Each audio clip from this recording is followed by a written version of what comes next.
Il y a déjà longtemps, j'avais lu l'histoire d'un petit garçon qui avait trouvé une chenille et il avait ramassé des feuilles, les bonnes feuilles sur lesquelles la chenille était, il avait mis ça dans un pot et il avait observé la chenille se faire un cocon.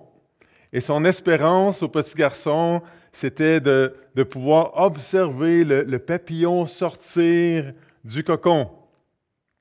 Et le grand jour est enfin arrivé. Et là, le petit garçon regardait le papillon essayer, se débattre pour sortir lentement du cocon. Et au bout d'un certain temps, j'oublie la période de temps assez longue pour un petit garçon, peut-être 45 minutes, 1 heure, 2 heures.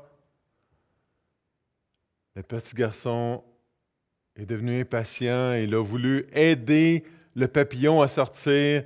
Donc, il a coupé le petit bout de cocon qui restait. Et le résultat de ça, c'est que son papillon n'a jamais volé.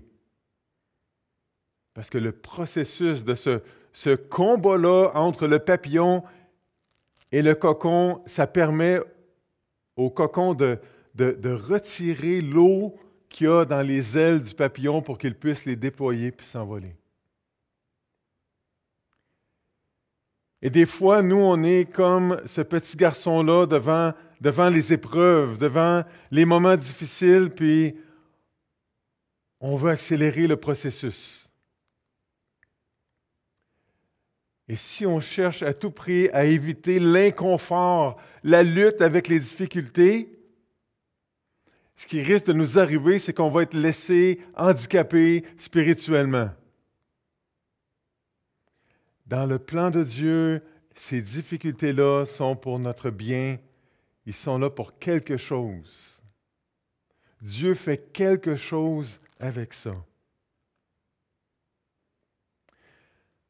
Je répète que je suis fier d'avoir introduit la phrase suivante dans notre culture d'Église. La vie sur la terre, c'est juste du camping.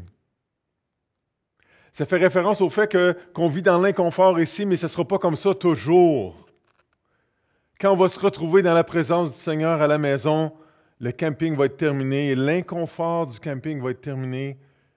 Puis c'est une invitation aussi à ne pas s'installer trop confortablement ici. Et j'aimerais ça retoucher le principe un petit peu ce matin parce qu'il y a un danger pour nous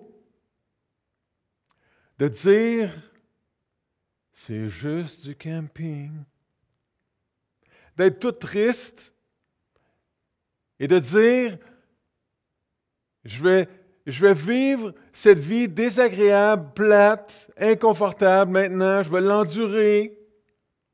C'est pas le fun, mais c'est comme ça. Et un jour, je vais me retrouver dans la présence du Seigneur. » J'aimerais ça qu'on réalise ce matin. Qu'on réalise que notre aventure ici, notre voyage de camping, c'est avec le Seigneur Jésus. Le Seigneur est là par son esprit, il est avec nous et il y a un danger pour nous d'oublier ça. Un danger de juste regarder l'inconfort et d'oublier qui est avec nous. Chaque moment de nos vies sur la terre, quand on connaît le Seigneur Jésus, c'est une aventure avec lui. On ne doit jamais oublier ça. Oui, un jour, chaque personne qui a reconnu ses péchés, qui a placé sa confiance dans le sacrifice de la croix du Seigneur Jésus, va se retrouver dans sa présence. Libéré de la présence du péché, de l'influence du péché, des conséquences du péché. Gloire à Dieu. Amen, amen, amen. On désire ça. Mais en attendant, la vie éternelle, la nouvelle vie qu'il nous a donnée, on peut commencer à la vivre maintenant, c'est maintenant que ça se passe. Notre confort, notre récompense, tout ça, on va l'avoir après. La vie éternelle est commencée pour tous ceux qui ont placé leur confiance dans le Seigneur Jésus. Et pour les autres, elle peut commencer aujourd'hui. La vie chrétienne, donc, ce n'est pas une longue attente de la présence de Dieu, c'est de vivre maintenant déjà la présence de Dieu en attendant de se retrouver dans sa présence parfaite. Et je suis conscient que certains sont mieux équipés que d'autres pour cette aventure-là. Certains sont plus willing, sont plus à l'aise avec l'aventure que d'autres. J'aimerais plaider ce matin que cette aventure-là qu'on vit avec le Seigneur, c'est une occasion pour le découvrir. Pour nous découvrir nous-mêmes qui on est avec lui. Une occasion d'apprendre, une occasion de grandir. Une occasion d'être métamorphosé dans quelque chose d'autre, dans quelqu'un d'autre.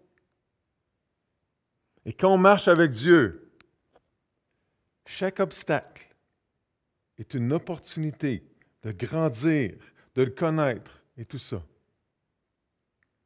Si on reprend l'exemple du plein air, il y a un danger de voir juste ce qui est inconfortable. Les moustiques, toutes les bébites, le froid, la chaleur, les coups de soleil, les ampoules, l'humidité, le mauvais matelas,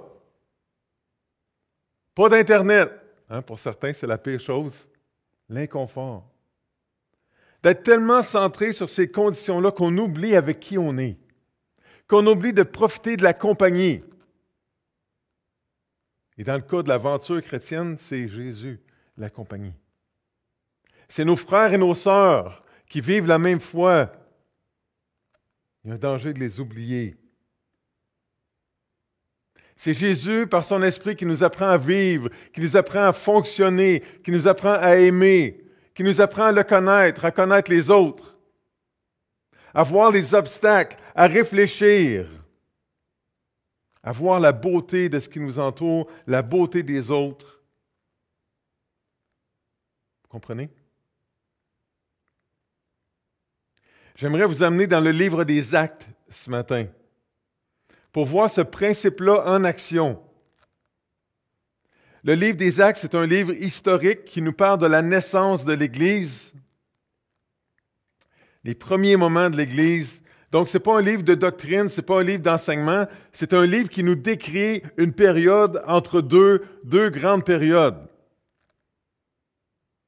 Si on veut connaître c'est quoi l'Église mature et tout ça, on va dans les épîtres de Paul, entre autres, et les autres.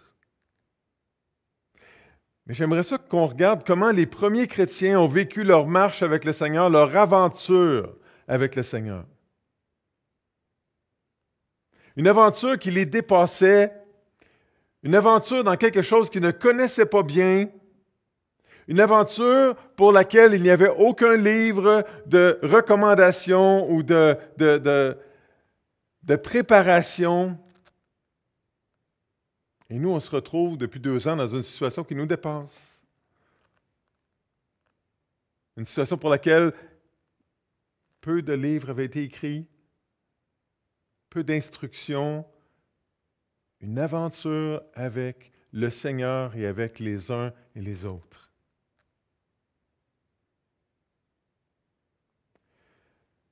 Et là, on va voir la relation dynamique entre les premiers chrétiens et leur Dieu. Donc, je vous invite à tourner dans le livre des Actes des Apôtres, au chapitre 1. Je vous laisse tourner dans le livre des Actes des Apôtres, au chapitre 1, et on va rester là pendant les prochaines minutes. Et avant de continuer, j'aimerais qu'on s'arrête pour prier ensemble. Papa du ciel, tu es vraiment bon de vouloir nous écrire dans ton histoire, nous faire participer avec toi à ce que tu es en train de faire. Seigneur, non seulement tu marches avec nous dans notre aventure, mais nous, on marche avec toi dans la tienne. On est reconnaissant pour ça et Seigneur, on comprend ça dans notre tête et on a besoin de ton aide pour le vivre. Et ce matin, s'il te plaît, par ton esprit qui habite dans chacun de tes enfants, parle à nos cœurs. Parle à nos cœurs à travers ce temps-là qu'on prend dans les Écritures, alors qu'on réfléchit, alors que peut-être nos émotions à l'intérieur, là, ça brasse pour plusieurs. Seigneur, viens nous apaiser par ta présence et nous aider à regarder ensemble là où on s'en va. On s'en va dans cette aventure avec toi. Et on te prie ensemble, au nom du Seigneur Jésus. Amen.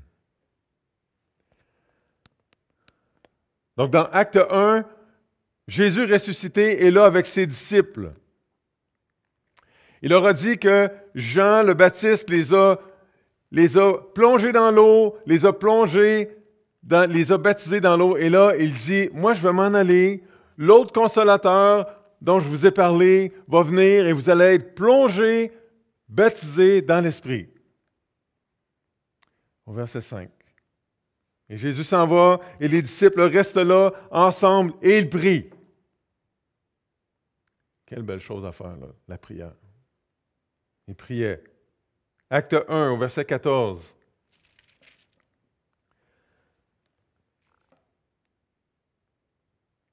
Tous d'un commun accord, ça aussi c'est très beau, tous d'un commun accord persévéraient dans la prière avec les femmes et Marie, mère de Jésus, et avec les frères de Jésus. Quelle bonne chose à faire quand on attend la suite de l'aventure, quand on ne sait pas trop quoi faire. Et au chapitre 2, les disciples sont finalement baptisés, plongés dans le Saint-Esprit. Jésus n'est pas un menteur. Et ils se mettent à parler aux gens d'un peu partout qui sont venus de l'extérieur pour la fête de la Pentecôte.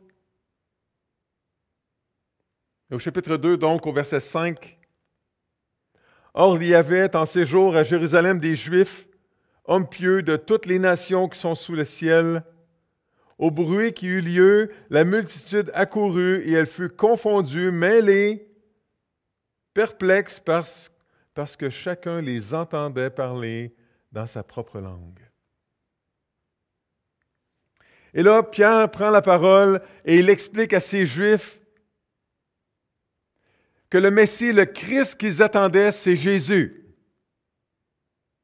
Et les gens sont touchés et demandent à Pierre quoi faire, et sa réponse au verset 38, Pierre leur dit, « Repentez-vous et que chacun de vous soit baptisé au nom de Jésus-Christ pour le pardon ou à cause du pardon de vos péchés, et vous recevrez le don du Saint-Esprit. » Environ 3 000 personnes croient et se font baptiser. Et regardez qu'est-ce qu'ils font ensuite, au verset 41. Ceux qui acceptèrent sa parole furent baptisés, et en ce jour-là, le nombre des disciples augmenta d'environ 3 000 âmes. Et là, regardez au verset 42, ils persévéraient dans l'enseignement des apôtres, dans la communion fraternelle, dans la fraction du pain et dans les prières. La crainte s'emparait de chacun et il se faisait beaucoup de prodiges et de miracles par les apôtres. Tous ceux qui croyaient étaient dans le même lieu et ils avaient tout en commun. Ils vendaient leurs propriétés et leurs biens et ils en partageaient le produit entre tous selon les besoins de chacun. Ils étaient chaque jour tous ensemble, assidus au temple. Ils rompaient le pain dans les maisons et prenaient leur nourriture avec joie et simplicité de cœur, louant Dieu et trouvant grâce auprès de tout le peuple. Et le Seigneur ajoutait chaque jour à l'Église ceux qui étaient sauvés. C'est fantastique. C'est fantastique ce que les gens vivaient. Et je m'imagine qu'ils se sont dit la même chose un peu que quand Pierre s'est retrouvé sur le mont de la Transfiguration avec Jésus, avec Moïse, avec Élie, avec Jacques et avec Jean. Je m'imagine que ces gens-là se sont dit « Hey, on reste ici pour toujours. Ça n'a pas d'allure. On ne part jamais de Jérusalem. On est donc bien ensemble. C'est donc bien extraordinaire cette affaire-là. Wow, wow, wow. » Au chapitre 3, Dieu guérit un boiteux par l'intermédiaire de Pierre. pour lui donner à Pierre l'occasion de prêcher l'Évangile, et c'est ça que Pierre va faire. Donc Pierre dit, arrêtez de nous regarder, regardez vers Dieu. Et au verset 19 et 20, acte 3, versets 19 et 20, le même message. Repentez-vous donc et convertissez-vous pour que vos péchés soient effacés, afin que des temps de rafraîchissement viennent de la part du Seigneur et qu'il envoie celui qui vous a été destiné, Jésus-Christ.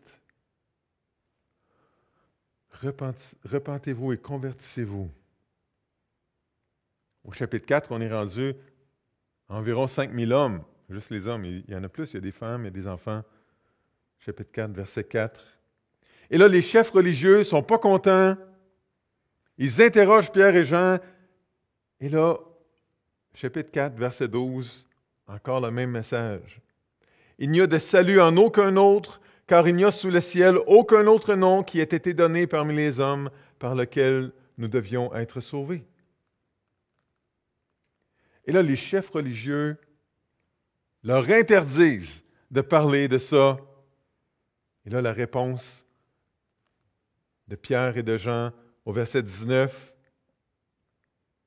Pierre et Jean leur répondirent, « Jugez s'il est juste devant Dieu de vous obéir plutôt qu'à Dieu, car nous ne pouvons pas ne pas parler de ce que nous avons vu et entendu. » Et là, Pierre et Jean sont relâchés au verset 23, et ils vont retrouver les frères et les sœurs qui étaient inquiets un peu, et ils racontent qu'est-ce qui s'est passé. Et ensuite, on prie. On prie. On donne la louange à Dieu. On cite les Écritures, puis on dit, c'est ça qu'on est en train de vivre. Et après ça, ils présentent leur requête à Dieu au verset 29, chapitre 4, verset 29.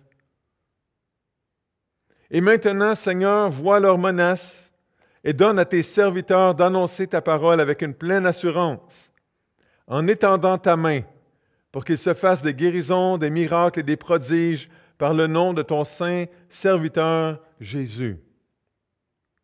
Et Dieu répond immédiatement à cette belle requête. Regardez au verset 31.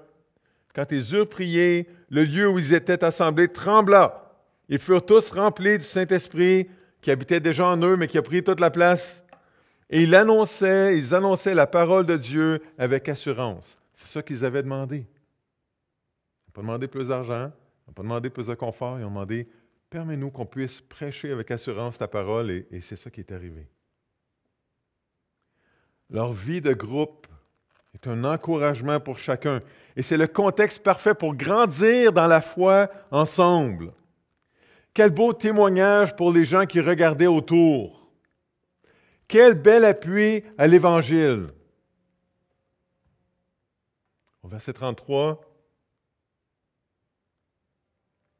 les apôtres rendaient avec beaucoup de force témoignage de la résurrection du Seigneur Jésus, et une grande grâce reposait sur eux tous.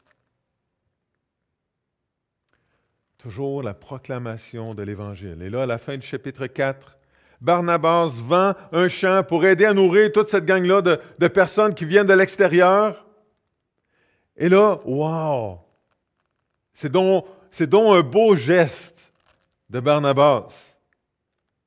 Les gens sont impressionnés. Et là, au chapitre 5, Ananias et Saphira cherchent à faire la même chose. Ils vendent un terrain, sauf que ils en gardent une partie de l'argent, puis ils disent, « Ah, nous aussi, comme Barnabas, on a tout donné, ce qu'on a reçu d'argent de la part ou suite à cette vente-là. » Et le salaire du péché, c'est la mort. Ça n'arrive pas toujours instantanément. Une chance. Ça ne paraît pas toujours sur le coup, mais cette fois-là, le Seigneur, alors que l'Église était toute jeune, le Seigneur a choisi de frapper l'imaginaire des gens et de communiquer qu'il était saint, il l'est encore, et que le péché, c'est sérieux. Résultat, Ananias et Saphira meurent comme ça, après leur mensonge. Cause du décès, mensonge. Les apôtres font des miracles, annoncent leur beau message, et là, les chefs religieux les font mettre en prison. Encore une fois. Et il y a un ange qui les libère, et là, dans quel but l'ange les libère? Pour qu'ils soient plus confortables? Non. Regardez, chapitre 5, verset 20, toujours le même but. Allez, tenez-vous dans le temple et annoncez au peuple toutes les paroles de cette vie. Les gars partent, s'en vont parler du Seigneur. Les huissiers les retrouvent et les amènent paisiblement aux chefs religieux, sans violence, parce que la foule était un peu frustrée de l'interruption. Alors que Pierre et les apôtres se font chicaner encore une fois, leur message est le même. Chapitre 5, verset 29. Pierre et les apôtres répondirent, « Il faut obéir à Dieu plutôt qu'aux hommes.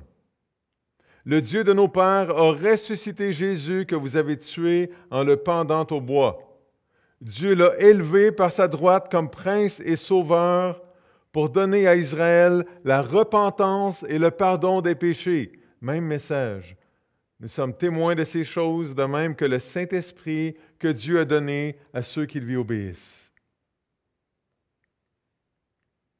Gamaliel ensuite parle avec sagesse. Il dit, si ça vient de Dieu, on ne pourra pas les arrêter, on va attendre un petit peu pour voir.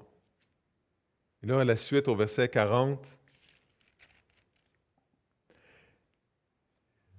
le reste des chefs religieux se rangèrent à son avis et ayant appelé les apôtres, ils les firent battre de verges.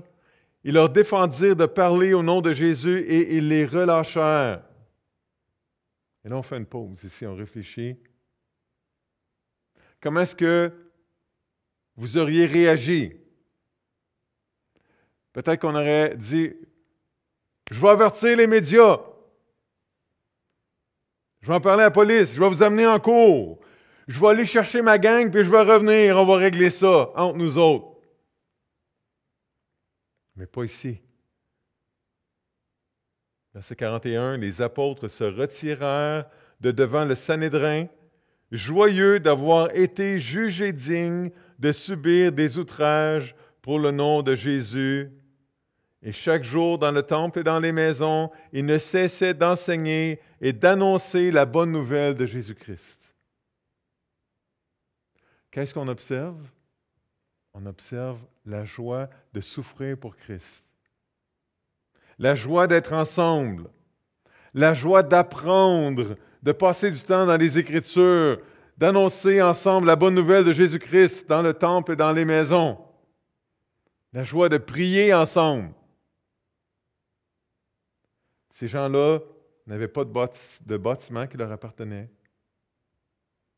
Pas d'horaire pour leur vie d'Église, pas de ministère très développé, pas de leader d'expérience, pas de leader formé, juste des apôtres qui avaient fréquenté Jésus. Juste l'Ancien Testament comme guide, comme source d'information, juste le Saint-Esprit. Comprenez mon juste, là, avec des gros guillemets, juste le Saint-Esprit, juste des frères et sœurs en Jésus-Christ.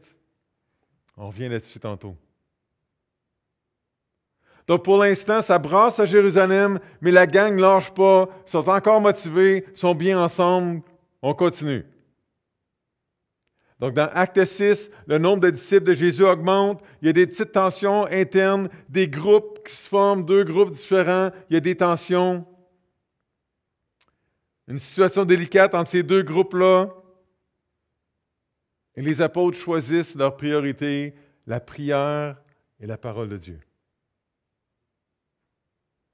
Donc, ils demandent de l'aide à des hommes de qualité. Et qu'est-ce qui arrive au chapitre 6, verset 7?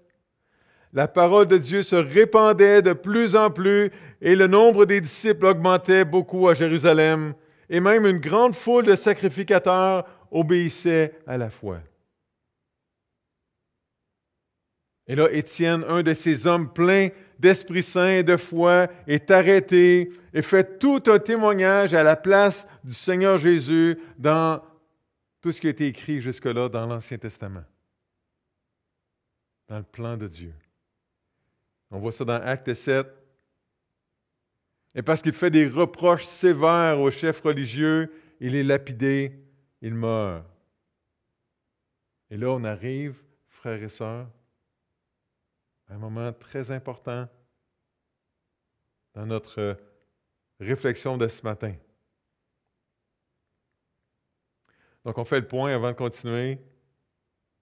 Jésus est parti, mais l'autre consolateur de la même nature, le Saint-Esprit, est arrivé dans les croyants. Une foule de Juifs d'un peu partout se convertissent, passent du temps ensemble à Jérusalem pour apprendre, pour réapprendre les Écritures et pour annoncer la bonne nouvelle qu'il est possible de recevoir le pardon des péchés par la repentance et par la foi en Jésus. De recevoir un rafraîchissement spirituel en se repentant et en croyant. En Jésus, le seul nom par lequel on peut s'être sauvé. Donc, ça brasse à Jérusalem, on est content d'être ensemble, on voudrait rester là, juste entre nous, les Juifs chrétiens de Jérusalem. C'est ça un peu l'ambiance. Mais la vie chrétienne est imprévisible, c'est une aventure avec le Seigneur. Le Seigneur qui exerce sa présence parmi nous par son Saint-Esprit. C'est une aventure ensemble, entre frères et sœurs, avec l'Esprit de Jésus. Alors voici la suite de l'histoire dans Acte 8. Acte 8, c'est un changement drastique dans l'histoire des gens de Jérusalem. Mais c'est un point tournant dans l'histoire du monde, dans l'histoire de l'humanité. Un obstacle majeur comme l'Église naissante de Jérusalem n'en a jamais connu. Donc, chapitre 8, acte 8, verset 1. Saul, qui va devenir Paul, mais Saul avait approuvé le meurtre d'Étienne. Il y eut ce jour-là une grande persécution contre l'Église de Jérusalem et tous, excepté les apôtres, se dispersèrent dans les contrées de la Judée et de la Samarie. Des hommes pieux ensevelirent Étienne et le pleurèrent à grand bruit. Saul, de son côté, ravageait l'Église, pénétrant dans les maisons, il en arrachait hommes et femmes et les faisait jeter en prison.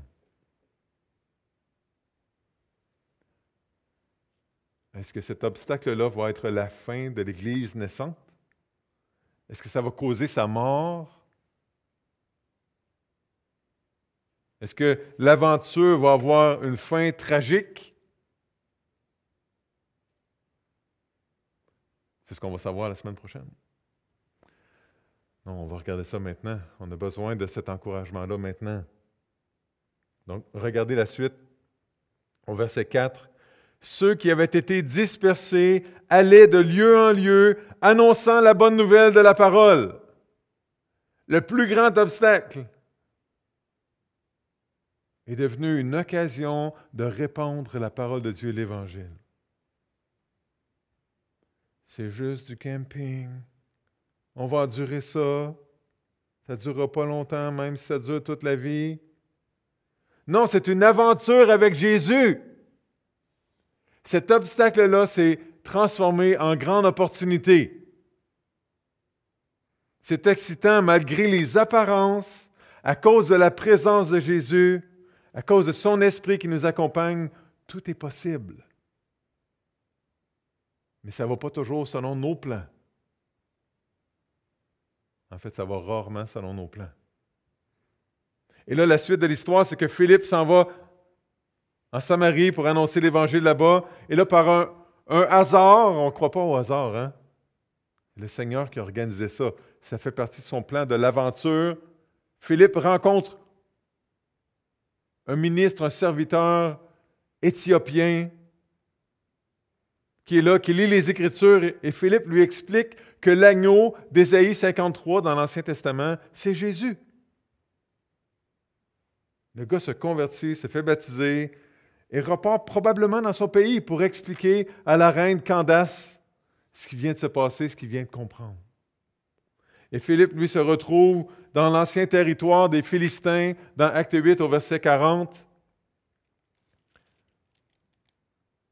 Philippe se trouva dans Azote, d'où il alla jusqu'à Césarée, en évangélisant toutes les villes par lesquelles il passait, en répandant la bonne nouvelle dans toutes les villes par où il passait.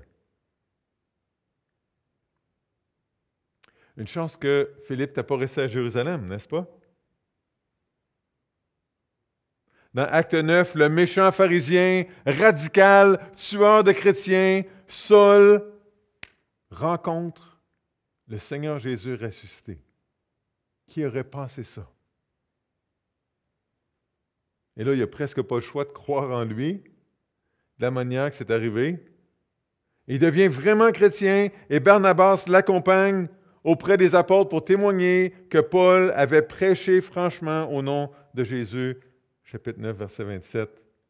Pierre, de son bord, est en train de visiter les chrétiens dispersés. Il se fait inviter par un ange, c'est pas n'importe quoi. Il se fait inviter par un ange à se rendre chez Corneille, un militaire italien qui aimait Dieu, qui était généreux, mais qui avait besoin d'un sauveur comme les autres. Dans Acte 10. Et Pierre répète le même message, Acte 10, au verset 43. En parlant de Jésus, il dit « Tous les prophètes rendent de lui le témoignage que quiconque croit en lui reçoit par son nom le pardon des péchés. » Encore, même message.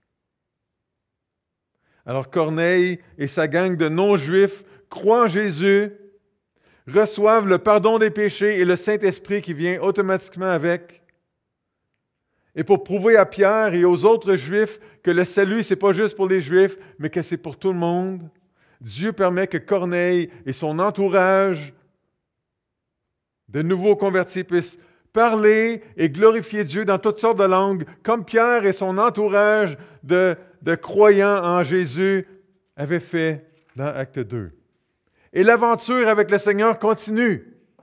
Ce n'est pas la fin, c'est juste le commencement. Le plus grand obstacle, le grand obstacle de la persécution dans Acte 8 a été un point tournant pour l'histoire du monde. Ça n'a pas causé la mort de l'Église naissante. Ça a causé sa croissance. Ça ne l'a pas tué, ça lui a donné de la vigueur. Pourquoi? Parce que les gens ont gardé les yeux sur leur mission et pas sur leur confort.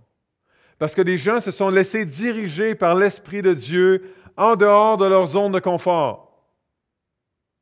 Parce que les gens ont continué à se nourrir de la parole de Dieu et d'annoncer la bonne nouvelle.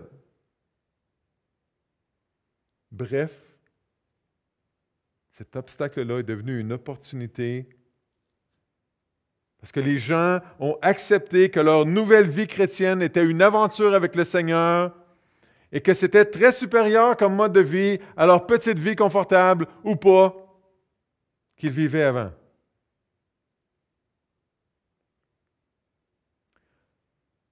Là, vous me voyez venir avec les applications à ce qu'on est en train de vivre. On va en reparler, on revient. Mais on avance rapidement dans Acte 16. Acte 16. Paul est dans son deuxième voyage missionnaire. Le chapitre 15 se termine avec Paul et Silas qui s'en vont revisiter les églises qu'ils ont implantées, que Paul et Barnabas ont implantées dans le premier voyage missionnaire de Paul. Et la suite au chapitre 16. Il se rendit, c'est Paul, il se rendit ensuite à Derbe et à Lystre. Et voici, il y avait là un disciple nommé Timothée, fils d'une femme juive, fidèle et d'un père grec. Les frères de Lystre et d'Icône rendaient de lui un bon témoignage.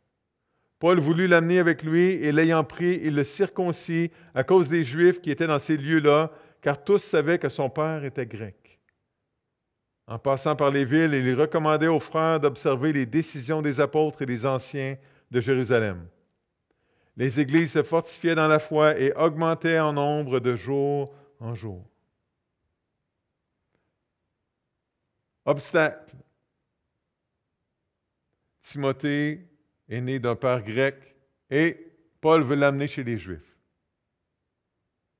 Et là, Paul dit, Timothée, j'ai une bonne idée. Paul et Timothée surmontent l'obstacle et ça porte de beaux fruits. On regarde au verset 6. Ayant été empêchés par le Saint-Esprit d'annoncer la parole dans l'Asie, ils traversèrent la Phrygie et le pays de Galatie. Arrivés près de la Mysie, ils se disposaient à entrer en Bithynie, mais l'Esprit de Jésus ne le leur permit pas. Ils franchirent alors la Mysie et descendirent à Troas. Pendant la nuit, Paul eut une vision. Un Macédonien lui apparut et lui fit cette prière. « Passe en Macédoine, secours-nous !» Après cette vision de Paul, nous cherchâmes aussitôt à nous rendre en Macédoine, concluant que le Seigneur nous appelait à y annoncer la bonne nouvelle. Un obstacle quelconque empêche Paul et sa gang d'annoncer la parole dans l'Asie. Alors, qu'est-ce qu'ils font? Ils se découragent? Non, ils disent, on va passer ailleurs. On prend un autre chemin. C'est une aventure avec le Seigneur, avec l'Esprit de Christ. Si ça ne marche pas, c'est parce qu'il ne veut pas. On passe ailleurs. Et là, ils arrivent ailleurs. Ça ne marche pas non plus. C'est l'Esprit qui ne veut pas. L'Esprit est avec nous. On est dans une aventure avec lui. L'Esprit peut tout faire. Dieu peut tout faire. Si ça ne fonctionne pas, c'est parce que ce n'est pas ça qu'il désire. On passe ailleurs. Et là, il se retrouve à Philippe. Il cherche des gens qui prient. Il cherche des gens qui prient. Il trouve des femmes qui prient. Il rencontre Lydie, chapitre 16, verset 14. L'une d'elles, nommée Lydie, marchande de pourpre de la ville de Thyatire, était une femme craignant Dieu et elle écoutait. Hey, ça fait toute la différence. Hein? Le Seigneur lui ouvrit le cœur. Ça fait encore plus de différence. Le Seigneur lui ouvrit le cœur pour qu'elle soit attentive à ce que disait Paul. Lorsqu'elle eut été baptisée, donc elle a cru, c'est un résumé de l'histoire. Les gens qui étaient baptisés, c'était parce qu'ils avaient cru. Lorsqu'elle eut été baptisée avec sa famille, elle nous fit cette demande. « Si vous me jugez fidèle au Seigneur, entrez dans ma maison et demeurez-y. » Et elle nous pressa par ses instances. Elle a insisté. Ensuite, Paul et Silas se ramassent en prison. Et là, on dit, c'est un obstacle. Non, ce n'est pas un obstacle, c'est une opportunité. Regardez au verset 25. Donc, chapitre 16, verset 25. Vers le milieu de la nuit, Paul et Silas priaient. Qu'est-ce qu'on fait? Quand on est dans l'aventure avec le Seigneur, puis qu'on ne sait pas où est-ce qu'on s'en va ou qu'est-ce qui se passe, on prie, on parle avec le Seigneur. Ils priaient, ils chantaient les louanges de Dieu et les prisonniers les entendaient. Hein? Tout à coup, il se fit un grand tremblement de terre en sorte que les fondements de la prison furent ébranlés. Au même instant, toutes les portes s'ouvrirent et les liens de tous les prisonniers furent rompus. Le geôlier se réveilla, le gardien de prison. Et lorsqu'il vit les portes de la prison ouvertes, il tira son épée et allait se tuer, pensant que les prisonniers s'étaient enfuis. Dans ce temps-là, si tu échappais à un prisonnier, c'était toi qui payais par ta vie. Mais Paul cria d'une voix forte, « Ne te fais point de mal, nous sommes tous ici. » OK, je fais une parenthèse là. Peut-être qu'il y a des gens qui nous écoutent ce matin ou à un autre moment et qui peut-être ont des pensées de se faire du mal. Regardez la suite de l'histoire. Ne te fais point de mal. Ne te fais point de mal, nous sommes tous ici. Alors le geôlier, ayant demandé de la lumière, entra précipitamment et se jeta tout tremblant aux pieds de Paul et de Silas. Il les fit sortir et dit, « Seigneur, que faut-il que je fasse pour être sauvé? » Paul et Silas répondirent, « Crois au Seigneur Jésus et tu seras sauvé, toi et ta famille. » Et lui annoncèrent la parole du Seigneur ainsi qu'à tous ceux qui étaient dans sa maison. Il les prit avec lui à cette heure même de la nuit. Il lava leurs plaies et aussitôt il fut baptisé. lui et tous les siens. Les ayant conduits dans son logement, il leur servit à manger. Il se réjouit avec toute sa famille de ce qu'il avait cru en Dieu. Il est passé de vouloir s'enlever la vie à se réjouir avec toute sa famille de ce qu'il avait cru en Dieu. Fantastique, hein?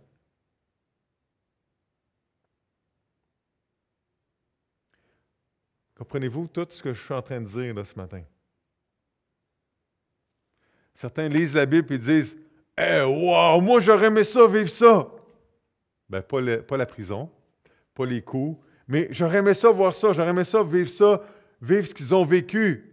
Des interventions de Dieu comme ça. Voir Dieu agir.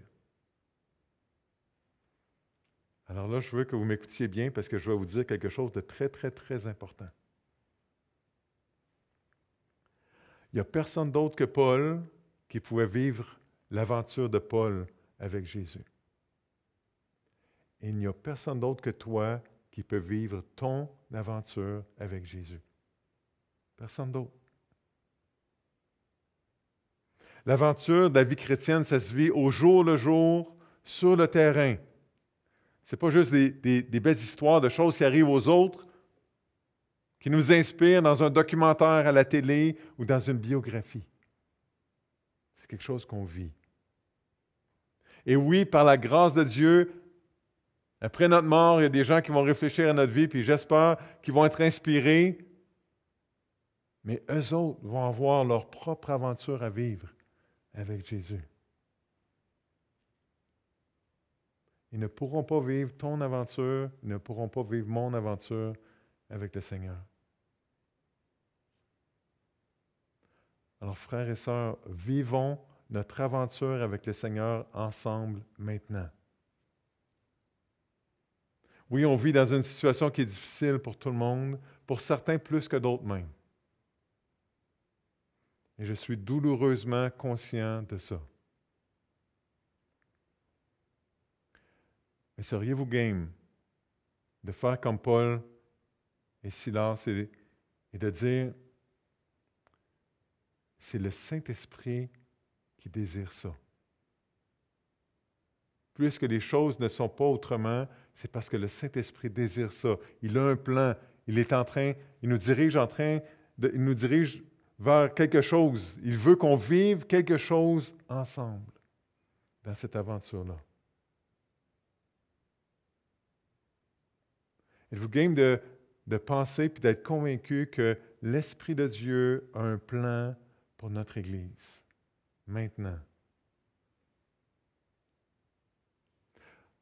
Pour certains, l'encouragement de ce matin, c'est de sauter dans l'aventure pour la première fois, de recevoir personnellement le message qui a été répété à plusieurs reprises, puis à plusieurs autres reprises aussi qu'on n'a pas lu dans le livre des Actes.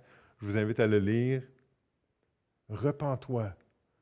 Reconnais que tu pêches, que tu fais des choses qui déplaisent à Dieu, qui ne sont pas compatibles avec sa sainteté. Reconnais que tu as besoin de changer, de faire demi-tour. Désire ce changement-là. Pas juste à cause des mauvaises conséquences, mais à cause de Dieu, à cause que tu veux t'approcher de Dieu, du Dieu saint.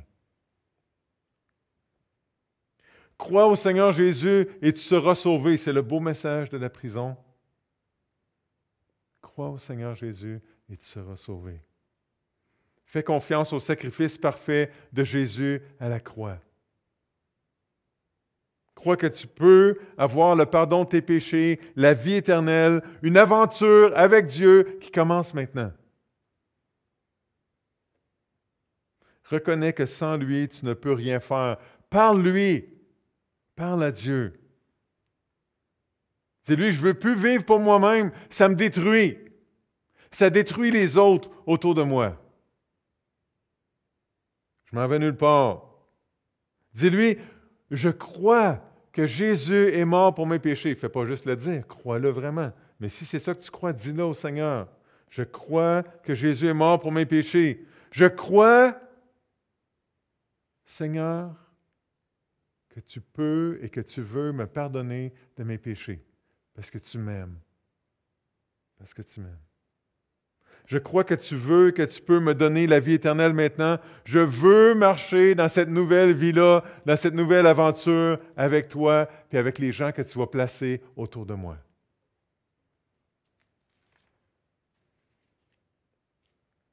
Et si jamais tu fais ce choix-là ce matin,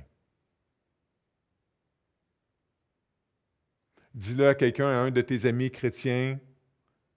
Si tu n'en as pas, appelle-moi. Trouve mon nom dans le bottin de Saint-Georges, appelle-moi. Si c'est n'importe quelle heure du jour ou de la nuit, dis-le à quelqu'un, s'il te plaît. Appelle ton ami chrétien à 3 heures du matin, ça va lui faire plaisir que tu le déranges pour lui dire ça. Je te le dis. Peut-être que l'encouragement ce matin pour quelqu'un d'autre, c'est hey, continue, garde courage. On est dans une aventure avec le Seigneur ensemble, continue, lâche pas. Bravo! Savoure la présence du Seigneur Jésus. Bravo, tu fais des choix audacieux. Tu fais des choix audacieux avec ton Sauveur. Peut-être que l'encouragement ce matin, c'est de réaliser dans quel contexte tu es. Tout ce que tu as déjà, que le Seigneur t'a donné par sa présence.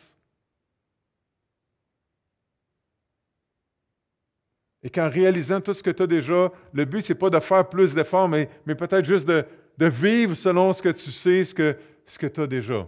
Oser un petit peu plus, avoir un petit peu plus d'audace. D'accepter de renoncer à ton confort pour une plus grande joie, à la joie de parler aux autres du Seigneur, la joie de vivre en étant tourné vers le Seigneur et vers les autres. Le Seigneur, dans cette aventure-là, veut t'utiliser pour se glorifier, puis te construire, te faire du bien, te transformer. L'aventure a commencé, le défi qu'on est en train de vivre a commencé il y a 2 ans. Ce n'est pas notre première aventure avec le Seigneur, ce ne sera pas la dernière, ce ne sera pas la pire sans doute, d'autres choses qui vont arriver. L'Esprit de Dieu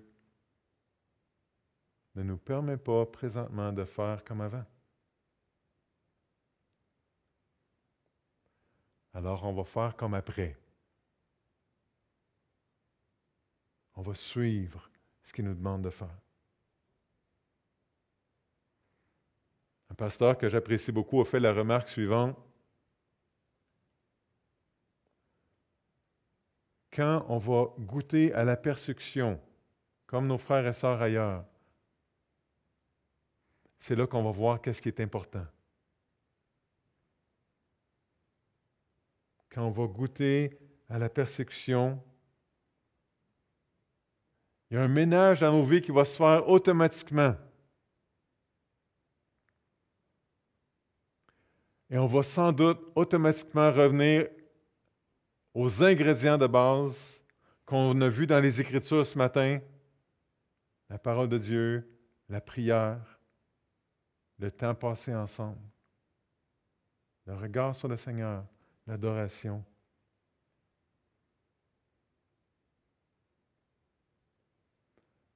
Quand on va être persécuté pour notre foi, on va revenir à la base de la vie chrétienne. Et on va se rappeler que l'Église, ce n'est pas un bâtiment, c'est des personnes. C'est des personnes. C'est ça que les premiers chrétiens savaient. C'est ça que nos frères et sœurs persécutés savent quand ils doivent se cacher pour vivre leur foi. On n'est pas là. Mais peut-être qu'on doit s'ajuster tout de suite à un mode de vie comme ça.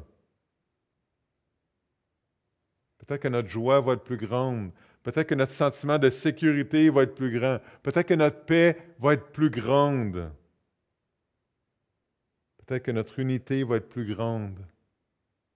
Notre croissance, notre impact.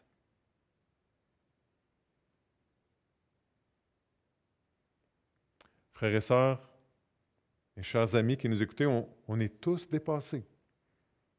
On est tous dépassés. On est tous usés, on est tous tannés de ce qui se passe depuis 2 ans, mais le Seigneur est là, puis il a des bons plans pour toi, il a des bons plans pour moi, il a des bons plans pour son Église ici, il a des bons plans pour les autres églises de la région au Québec. Le Seigneur n'a pas perdu les pédales.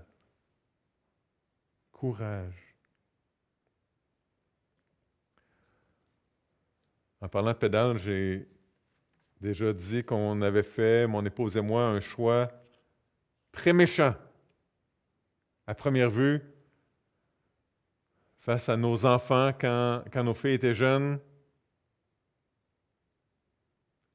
Quelque chose qui était pour leur attirer de la douleur. On leur a appris à faire de la bicyclette. Donc, quand on apprend à faire de la bicyclette, c'est sûr qu'on va tomber, qu'on va se faire mal. Mais pourquoi on a fait ça? C'est parce qu'il y a un plaisir plus grand que les égratignures à avoir en faisant de la bicyclette. Un plaisir qui dure toute une vie, alors que les égratignures durent quelques jours. Une plus grande satisfaction. Et le Seigneur est en train de marcher avec nous, il tient notre bicyclette. Tu as l'impression peut-être que ta vie s'en va comme ça. Le Seigneur tient ta bicyclette. Il tient la bicyclette de l'Église. Il sait qu'on a les genoux écorchés, les coudes, mais il pense toujours aux plus grandes joies qui nous sont réservées. La plus grande joie de garder notre équilibre, de surmonter des obstacles avec lui et ensemble. La joie d'avancer malgré les difficultés avec lui et les uns avec les autres. Et j'aimerais ça qu'on prie ensemble maintenant. Et si vous êtes à la maison, que vous regardez ça en direct, dimanche matin, le 30 janvier 2022, j'aimerais ça que vous vous leviez dans votre salon ou dans la cuisine, ou je ne sais pas où est-ce que vous êtes, que vous soyez debout pour faire cette prière-là. Pour montrer que c'est sérieux, que c'est solennel, la prière.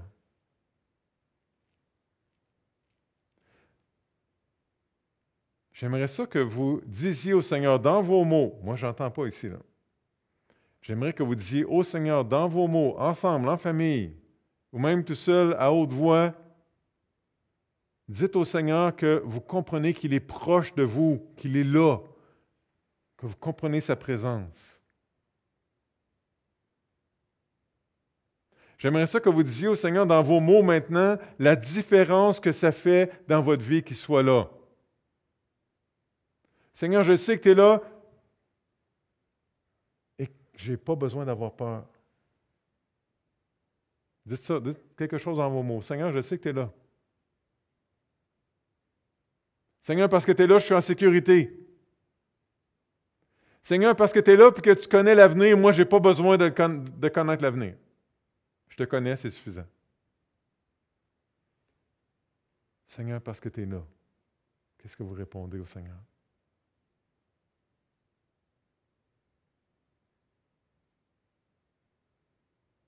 Seigneur, tu es là, moi je suis faible, mais je sais que tu es fort.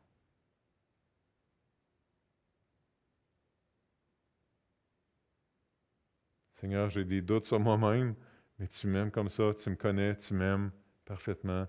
Je comprends que tu es là. Pensez à votre marche avec le Seigneur, à votre aventure avec le Seigneur. Et si c'est vraiment du fond du cœur ce matin, après avoir réfléchi ensemble, si c'est vraiment du fond du cœur ce matin, dites au Seigneur, Seigneur, moi, je veux vivre cette aventure-là avec toi à fond ce matin. Je veux vivre, je veux goûter au maximum à notre aventure ensemble, Seigneur. Dans vos mots, n'importe quoi qui ressemble à ça. Seigneur, je veux te suivre. Je veux te connaître plus. Seigneur, j'ai besoin de toi. dans cette aventure-là. Seigneur, aide-moi à faire du ménage dans mes affaires, dans mes pensées, dans mon horreur. Seigneur, il me semble que je suis plus trop en forme spirituellement. Aide-moi à m'entraîner.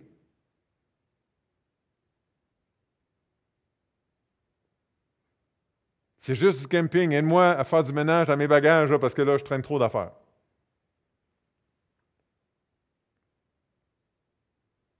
Seigneur, j'ai oublié que c'était notre aventure et non pas seulement mon aventure à moi. J'ai oublié que tu étais là. Je t'ai oublié, Seigneur. Je te demande pardon. Ou j'ai oublié, Seigneur, que cette aventure-là, c'était avec ma femme aussi, puis avec mes enfants, ou avec mon mari, puis j'ai oublié que c'est avec les gens de l'Église. L'aventure aussi, Seigneur. J'ai oublié les autres.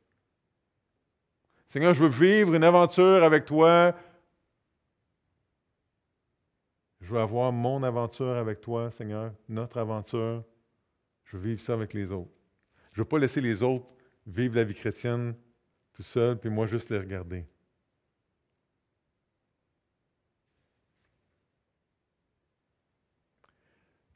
Seigneur, veux-tu protéger ton petit troupeau, ton troupeau de l'Église baptiste évangélique de Saint-Georges? Veux-tu nous protéger? Veux-tu nous conduire? Veux-tu nous faire réaliser ta présence importante parmi nous? Veux-tu, Seigneur, protéger les autres églises de la région, les autres églises du Québec, alors que dans notre province, on fait face à des difficultés qui sont vraiment particulières. Et Seigneur, on croit que tu es tout-puissant, que tu règnes, puis qu'il n'y a rien qui a échappé à ta volonté. On croit que ce qu'on est en train de vivre maintenant, c'est en plein dans le mille de ton plan de match pour notre aventure. Alors Seigneur, prends soin, rassure, console, s'il te plaît. Utilise-moi, utilise chacun de tes enfants ici pour consoler quelqu'un, prendre soin de quelqu'un. Et Seigneur, qu'on vive ensemble cette aventure-là, avec toi et les uns avec les autres, pour ton honneur, pour ta gloire, pour notre plus grand bien, et pour briller dans le monde dans lequel tu nous as placés. Amen.